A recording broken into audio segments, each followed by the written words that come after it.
రాజమండ్రి పుష్కర ఘాట్లో ఏర్పాటు చేసిన లేజర్ షో ఆకట్టుకుంది. ఈ ప్రదర్శన చూపలను కట్టిపడేసింది. గోదావరి నది చరిత్రను తెలియజేసే వ్యాఖ్యానంతో లేజర్ షో సాగింది.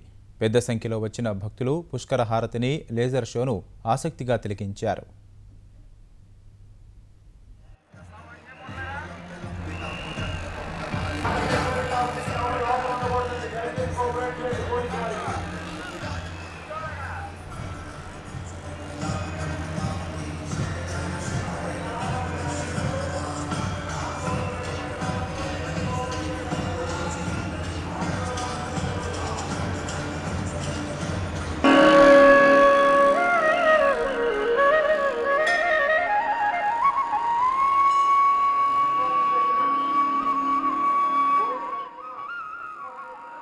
గోదావరి పుష్కర భూదేవిని సకల జీవజాతికి తల్లిగా భావిస్తాం.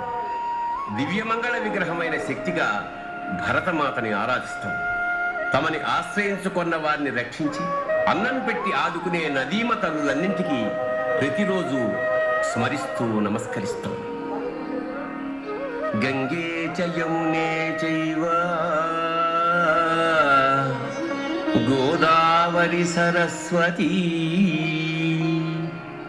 నర్మదా సింధు కావేరీ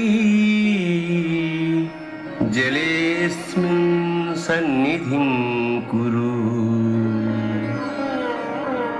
గంగా, యమున, సరస్వతి, గోదావరి మొదలైన నదులను స్మరిస్తూ స్నానం చేస్తే పవిత్రమైన అన్ని నదుల్లోనూ స్నానం చేసినట్లే అని భావిస్తూ కోట్లాది మంది స్నాన సమయంలో ఈ శ్లోకాన్ని పఠిస్తూ ఉంటారు.